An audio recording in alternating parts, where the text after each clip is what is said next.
isipin, pero kaninang umaga, kulang sinimulang gumawa ng akda na maaaring sa inyo ay magpamulat.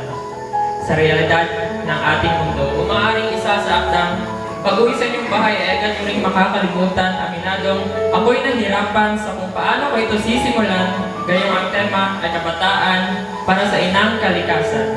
Habang kayo ay dahan-dahang ninanamnam ang tamis ng gatas o pait ng purong kape, ako na may sinusubukang ipagtagpi-tagpi ang mga ideya at konsepto may maibahagi lang po sa inyo. Kaya sisimulan ko na. Inaalay ko ang tulang ito sa mga lahat ng nasaktan at patuloy na nasasaktan. Ang pamagat ng aking tula ay gaya mo. Maaaring ngayon kayo ay nagtataka at kita ko yun sa inyong mga mukha. Ang pagkagulat ay di maipinta, oo nga naman, kabataan para sa inang kalikasan. Tas biglang ang piyesa ay para sa mga nasaktan. Walang sino man na sa tamang pag-iisip ang gagawa nito. Oo na, aamin na ako. Baliw ako. Baliw sa'yo. Mabalik tayo sa punto. Susubukan kong iugnay ang inang kalikasan sa gaya mo, sa gaya nyo, o sa gaya ng isa sa ating mga hurado na siya rin ay may pakiramdam, na siya rin ay nasasaktan. Gaya mo, tanga sa pag-ibig. Isang react lang ng crush mo, sa post mo, girl, kung kiligin, todong-todo.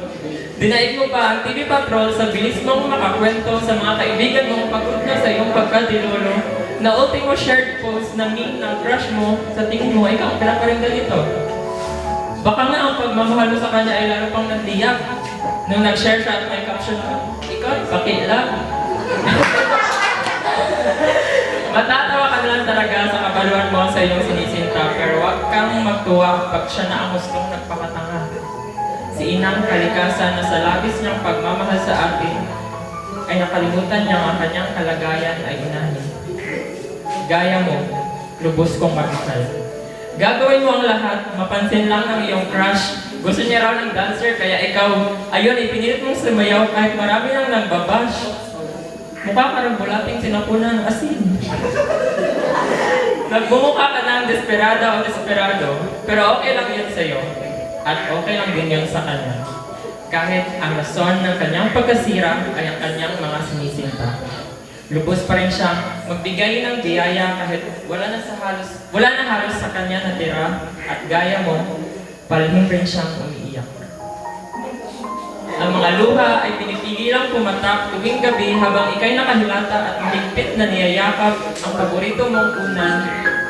Tapos na marinig ang iyong haguldol at pagdaramdam sa sakit na hatid ng sawing pag-ibig, siya rin ay nagpipigil.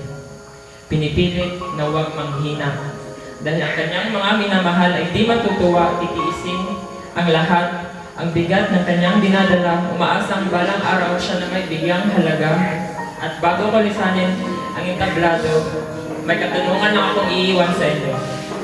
Dadagdagan na natin ang pamagat ng piyesang ito, imbis na gaya mo, gawin natin gaya ng minamahal mo. Hanggang kailan mo siya hahayaang magpakatanga at palihim na umiiyak? Kapag ba ubos na siya at unti-unti nang nawawasak? Hanggang kailan mo siya papahalagahan? Kapag ba pagod na siya at sumuko ng tuluyan? Pero gaya mo, gaya nyo, para sa kanya may magagawa tayo.